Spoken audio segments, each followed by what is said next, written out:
नमस्कार बंधुरा welcome to एस्टियोनिक sports. तो এই মুহূর্তে কিন্তু ইস্টবেঙ্গল একটা চ্যাম্পিয়নদের মতন কিন্তু পারফরমেন্স করছে। যেভাবে তারা ডার্বি ম্যাচ পুরো ডমিনেট করে জিতেছে, যেভাবে এখনো পর্যন্ত টুর্নামেন্টের প্রতিটা ম্যাচ ইস্টবেঙ্গল জিতেছে, তো একটা চ্যাম্পিয়ন দলের মতন খেলছে। আর তো দুটো ম্যাচ যদি জিততে পারে তাহলে কিন্তু অনেক দিন বাদে ডুরান্ড কাপ ঘরে আসতে চলেছে। তো সেই ডুরান্ড কাপের পরবর্তী ম্যাচ ইস্টবেঙ্গল যেখানে খেলবে ডায়মন্ড হারবারের সঙ্গে, তো সেই নিয়ে বেশ কিছু তোমাদের আপডেট শেয়ার করব। তার সাথে সাথে দলের পারফরমেন্স নিয়ে কিন্তু খুশি হয়েছে কোচ অস্কার। কি জানিয়েছে ম্যাচ শেষে, ডিমি কি বলল ম্যাচ শেষে ম্যান অফ দ্য ম্যাচ হয়ে ডার্বি ম্যাচে জোড়া গোল করার পর, এবং প্রাক্তন প্লেয়াররা তারা এই জয়টাকে কিভাবে সেলিব্রেট করলো, সমস্তটা নিয়েই আলোচনা রয়েছে এই ভিডিওতে। খুবই ইন্টারেস্টিং ভিডিও হবে, শুরু থেকে শেষ পর্যন্ত দেখো। আর ভিডিও ভালো লাগলে লাইক শেয়ার করে দিও, আর যারা চ্যানেলে প্রথমবারের জন্য আসছো মনে করে চ্যানেলটাকে সাবস্ক্রাইব করে নিও, তাহলে প্রিয় দলের খেলার সমস্ত আপডেট তোমরা এখানে পেয়ে যাবে। তো চলো আর দেরি না করে ভিডিও শুরু করা যাক। তো ইস্ট বেঙ্গল কিন্তু ডার্বিতে বেশ কিছুটা এগিয়ে গেল অনেকটাই বলা যায়, কারণ পরপর দুটো ডার্বি জেতা। কিছুদিন আগেই আমরা দেখেছিলাম সিএফএলে, সেখানেও কিন্তু ইস্ট বেঙ্গল তারা ডার্বি জিতেছিল। তারপর কিন্তু ডুরান্ডে তারাও কিন্তু ডার্বি জিতলো। তো ডার্বির পরিসংখ্যানের দিকে তাকালে মোটামুটি এখনও ইস্ট বেঙ্গল প্রায় 10টা ডার্বিতে এগিয়ে রয়েছে।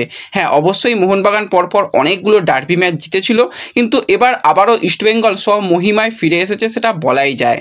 এবং ইস্টবেঙ্গল দুর্দান্ত ডার্বি ম্যাচ জিতেছে, চিরপ্রতিদ্বন্দ্বী দলকে 2-1 গোলে হারিয়ে দিয়ে তারা কিন্তু চলে গেছে এবার সেমিফাইনালে।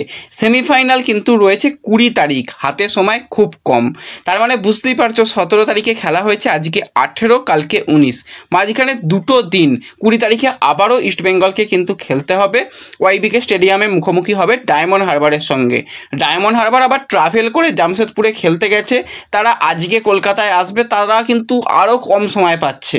তো সেক্ষেত্রে ডায়মন্ড হারবারের মুখোমুখি হবে। এবার এই দুটো ম্যাচ তো খুবই ভালো ম্যাচ হবে। অপর দিকে যে দুটো দল সেমিফাইনালে উঠেছে সেই দিকে যদি আমরা তাকাই, শিলং লাজং এবং নর্থ ইস্ট, তারা কিন্তু শিলংয়ে খেলবে, এবং শিলংও কিন্তু দারুণ এই সিজনটা খেলছে। তারা কিন্তু একটাই এখনও পর্যন্ত ম্যাচ হেরেছিল নর্থ ইস্টের বিরুদ্ধে, এবং নর্থ ইস্ট ভালো খেলেছে, কিন্তু নর্থ ইস্ট গ্রুপ পর্বে একটি ম্যাচ কিন্তু ড্র করেছিল। তো বোঝাই যাচ্ছে তারা কিন্তু কিছুটা হলেও মাঝখানে একটা করে ধাক্কা খেয়ে গেছে। ডায়মন্ড হারবার তারাও কিন্তু মোহনবাগানের কাছে হেরেছিল। একমাত্র দল সেটা হচ্ছে ইস্টবেঙ্গল, যারা সেমিফাইনালে উঠেছে, কোনো ম্যাচে কোনো রকম পয়েন্ট নষ্ট করেনি। তো এই কারণেই ইস্টবেঙ্গলকে আমি চ্যাম্পিয়ন দল বলতে চাইছি। চ্যাম্পিয়ন দলের মতন মেন্টালিটি নিয়ে তারা খেলছে। আর তো দুটো ম্যাচ যদি সব কিছু ঠিকঠাক থাকে, যদি লাক থাকে ইস্টবেঙ্গলের জন্য, তাহলে ডুরান্ড কাপ কিন্তু ইস্টবেঙ্গল অবশ্যই চ্যাম্পিয়ন হওয়ার দাবিদার থাকবে। তো 20 তারিখের ম্যাচের কিন্তু অনলাইন টিকিট অ্যাভেলেবেল রয়েছে, বুকমাই শো থেকে তোমরা টিকিট কেটে নিতে পারো। টিকিটের প্রাইসও খুব একটা বেশি নয়, যেরকমটা দেখলাম 150, 200, 250, 300 এরকমই সব টিকিটের দাম রয়েছে। টিকিট হিউজ অ্যাভেলেবেল রয়েছে। যেভাবে তোমরা ডার্বি ম্যাচে গিয়ে দলকে সাপোর্ট করেছো, তো অবশ্যই সেমিফাইনালে কিন্তু অন্তত 20,000 থেকে 30,000 সমর্থকের উচিত মাঠে গিয়ে টিমকে সাপোর্ট করা। ফুল সাপোর্টটা কিন্তু দিতে হবে। সেমিফাইনালটা জিততে পারলেই কিন্তু ফাইনালের টিকিট পাকা হয়ে যাবে। ডায়মন্ড হারবার কিন্তু কঠিন প্রতিপক্ষ হবে, এটুকু বলছি। হ্যাঁ, মোহনবাগানের মতন অতটাও বেশি কঠিন প্রতিপক্ষ না হলেও তাদের লুকা রয়েছে, তাদের কাছে একটা সিলভা রয়েছে, তাদের কাছে একটা ডিফেন্ডার যে মিকেল কোটা, যারা দুর্দান্ত প্লেয়ার রয়েছে, এছাড়া এক্সপিরিয়েন্স বেশ কিছু প্লেয়ার রয়েছে। লড়াই যে সমানে সমানে হবে সেটা নিঃসন্দেহে বলা যায়। তো সবাই অনলাইন টিকিট কেটে নাও, অফলাইনেও টিকিট দেওয়া হবে, আমি পাশে নোটিশ দিয়ে দিলাম, সেখানে কিন্তু অবশ্যই তোমরা দেখতে পাবে। এবার ডার্বি ম্যাচ কিন্তু আমরা সবসময় জানি 50-50 ম্যাচ হয়। তবুও সকলকে বলেছিলাম তোমরা যদি মনে করো স্কোর লাইন প্রেডিকশান করতে পারো, সেখানে এত সংখ্যক মানুষের স্কোর লাইন প্রেডিকশান মিলেছে জাস্ট তোমরা ভাবতে পারবে না। প্রচুর মানুষের স্কোর লাইন প্রেডিকশান মিলেছে, স্ক্রিনে দিয়ে দেবো, তোমরা দেখে নিও। অসংখ্য ধন্যবাদ যে ডার্বি ম্যাচ, বড় ম্যাচে তোমরা এই রকম প্রেডিকশান করেছিলে এবং তোমাদের প্রেডিকশান মিলে গেছে। তোমাদের জন্য অনেক শুভেচ্ছা রইল। তো ডার্বি ম্যাচের হিরো এবং বড় ম্যাচের প্লেয়ার ডিমি, সে কিন্তু ম্যাচ শেষে যেটা জানিয়েছে প্লেয়ার অফ দ্য ম্যাচ হয়ে, যে খুবই ভালো লাগছে এরকম একটা 50,000 60,000 মানুষের সামনে খেলা, সেখানে প্লেয়ার অফ দ্য ম্যাচ হতে পেরে। এবং সবথেকে ভালো লাগছে আমাদের টিম, তারা সেমিফাইনালে গেছে। আমি নেবে এসে দুটো গোল করেছি, অবশ্যই গোলগুলো আমাদের জয়ের জন্য সবথেকে গুরুত্বপূর্ণ ভূমিকা রেখেছে। এবং অসংখ্য ধন্যবাদ সমর্থকদের, যারা আমাদের জন্য এভাবে এসে গলা ফাটিয়েছে, যারা আমাদের এইভাবে সাপোর্ট করেছে। আমরা পরবর্তী ম্যাচগুলোও জিততে চাই এবং ট্রফি জেতার জন্য জন্য আমরা সব কিছু দেওয়ার জন্য প্রস্তুত রয়েছি। তো পরবর্তী ম্যাচেও কিন্তু আপনারা আসুন, আমাদের এইভাবেই সাপোর্ট করুন, সেটা কিন্তু ডিমি জানিয়েছে। তো পরের ম্যাচে যাচ্ছ তো সবাই কমেন্টে জানিয়ে যেও। এবং অবশ্যই যে প্লেয়ারটাকে নিয়ে কালকে খুব একটা বেশি হয়তো আমরা কথা অনেকেই বলিনি, সেই প্লেয়ারটা হচ্ছে কেভিন সিবিলে। তো এই আর্জেন্টাইন ডিফেন্ডার যা পারফরমেন্সটা ডার্বি ম্যাচের মতন জায়গাতে তুলে ধরলো, one of the best performance. অবশ্যই অনিরুদ্ধ থাপা একটা সুন্দর জোরালো দূরপাল্লা শট থেকে গোল পেয়েছে। যদি গোলটা না হতো অবশ্যই ডিমি তো প্লেয়ার অফ দ্য ম্যাচ, তার সাথে কেভিনের নামটাও কিন্তু একসঙ্গে বলা যেতেই পারতো। কেভিন যেভাবে ফার্স্ট হাফে পুরোপুরি জেমি ম্যাকলারেনকে পুরো বোতলবন্দি করে রেখেছিল, সত্যিও এরকম একজন ডিফেন্ডারকে পাওয়াটা খুবই ভাগ্যের ব্যাপার। এবং সে যদি তার নিজের পিক ফর্মে পুরো সিজন খেলতে পারে, অনেক ভালো কিন্তু ইস্টবেঙ্গলের মজবুত ডিফেন্স হতে চলেছে। এবং সঙ্গে আনোয়ার যেভাবে সাহালকে বেশ কয়েকবার একদম সুন্দর ক্লিন চ্যালেঞ্জ করে আটকালো, যেভাবে নিখুঁতভাবে প্রত্যেকটা বলকে ডিফেন্স থেকে সামনের দিকে বাড়ালো, এবং আনোয়ারও দুটো ক্ষেত্রে অ্যাটাকে গিয়েছিল, আনোয়ারও অ্যাটাকে গিয়ে সাহায্য করছিল এবং কেভিনও কিন্তু অ্যাটাকে সাহায্য করছিল। তো এই জুটি কিন্তু অবশ্যই ইস্টবেঙ্গলকে অনেক দূর পর্যন্ত নিয়ে যেতে পারবে বলে আমার পার্সোনালি মনে হয়। এবং কেভিন সিবিলের নো ডাউট ভালো প্লেয়ার। এবং একটা জিনিস খুব ভালো ব্যাপার হলো, কেভিন সিবিলেকে সবার আগে নিতে চেয়েছিল মোহনবাগান।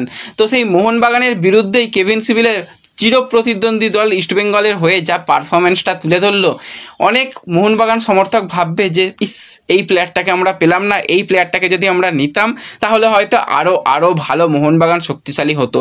অবশ্যই টম অলরেড, অ্যালবার্টো রড্রিগেজ লাস্ট সিজনে যে পারফরমেন্সটা তুলে ধরেছিল অসাধারণ, সেই পারফরমেন্সও ভোলার নয়। এবং ওরকম পারফরমেন্স সত্যি দেখে খুবই ভালো লাগে। আশা করছি তারাও তাদের সেরা ছন্দে ফিরে আসবে, এবং তারা ছন্দে ফিরে এলে কিন্তু যে কোনো দিন জ্বলে উঠতে পারবে। বড় ম্যাচের প্লেয়ার তারাও কিন্তু ছন্দে ফিরে আসবে, এটুকু বলাই যায়। এবং এর সাথে সাথে অবশ্যই কথা বলতে হয় ক্যাপ্টেন ক্লেটন সিলভাকে নিয়ে। ডার্বির দিন কিন্তু সে একটা ইন্টারভিউতে জানিয়েছিল যে আমার হৃদয় জুড়ে লাল হলুদ, আমি দূর থেকে চাইবো ইস্টবেঙ্গল জিতুক। এবং অবশ্যই সমর্থকরা কিন্তু জয়টাকে আনন্দ করতে চায়, সমর্থকদের জন্য কিন্তু ডার্বি জেতাটা খুবই গুরুত্বপূর্ণ। এবং আমিও ম্যাচের দিকে নজর রাখবো, কোথায় লাইভ টেলিকাস্ট হচ্ছে আমাকে জানাবেন। কিন্তু আমি কিন্তু অবশ্যই দূর থেকে ইস্টবেঙ্গলের জন্য সাপোর্ট করব, গলা ফাটাবো। এবং তাকে যখন জিজ্ঞাসা করা হয় যে কোনো সতীর্থর সঙ্গে যোগাযোগ রয়েছে, তখন ক্লেটন বলে হ্যাঁ আমার খুবই ভালো সম্পর্ক রয়েছে ইস্টবেঙ্গলের প্রত্যেকটা প্লেয়ারের দিকে। হ্যাঁ কিছু প্লেয়ারের সঙ্গে মনোমালিন্য ছিল, সেগুলো যদি বাদও রাখি আমার সলের সঙ্গে প্রতিদিনই কথা হয়। এবং দল যে ভালো পারফরমেন্সে যাচ্ছে আমি খুবই খুশি, দূর থেকে আরও সাফল্য কামনা করি ইস্টবেঙ্গলের জন্য। এবং এর সাথে সাথে হিজাজি মাহের দল পরিবর্তন করে নিয়েছে ইস্টবেঙ্গলের তরফ থেকে। কোনো রকম অফিসিয়াল থ্যাংক ইউ পোস্ট আসেনি হিজাজির জন্য, তবুও হিজাজিও কিন্তু নজর রেখেছিল এই বড় ম্যাচ ডার্বি ম্যাচের দিকে। ইস্টবেঙ্গলের জয় সেই বহু দূর থেকে যেন সে সেলিব্রেট করলো, নিজস্ব সোশ্যাল মিডিয়াতে ইস্টবেঙ্গলে জিতে যাওয়ার পর কিন্তু সেটাকে পোস্ট করে, এবং সেও যে খুব খুশি হয়েছে সেটা বলাই যায়। এবং সবথেকে বম ব্লাস্টটা তো করেছিল মাধি তালাল, সে তো ইস্টবেঙ্গলের জয়ে খুশি। এবং কলকাতা যে লাল হলুদ হয়ে যাচ্ছে সেটা কিন্তু সে তার নিজস্ব সোশ্যাল মিডিয়া পোস্টে জানায়, এবং সে যে খুব তাড়াতাড়ি কলকাতায় আসছে সেটাও কিন্তু সে ইঙ্গিত দেয়। যদি সব কিছু ঠিকঠাক দিকে এগোয়, যেরকমটা সূত্র মারফত খবর পাওয়া যাচ্ছে, আজই হয়তো ভিসা সংক্রান্ত সমস্ত ব্যাপার মিটে যেতে পারে। এবার যত তাড়াতাড়ি ভিসা হাতে পাবে এবং তাকে নিয়ে আসার কিন্তু খুব তাড়াতাড়ি চেষ্টা চলছে। হয়তো ডুরান্ড কাপে যদি ইস্টবেঙ্গল ফাইনালে যেতে পারে, তো ফাইনালে কিন্তু অবশ্যই আমরা দেখতে পেতে পারি মাধি তালালকে। হ্যাঁ অ্যাজ এ প্লেয়ার হিসাবে নয়, তাকে কিন্তু হয়তো আমরা গ্যালারি থেকে এই ম্যাচটা সে দেখবে, এরকম একটা হতে পারে, হওয়ার সম্ভাবনা রয়েছে।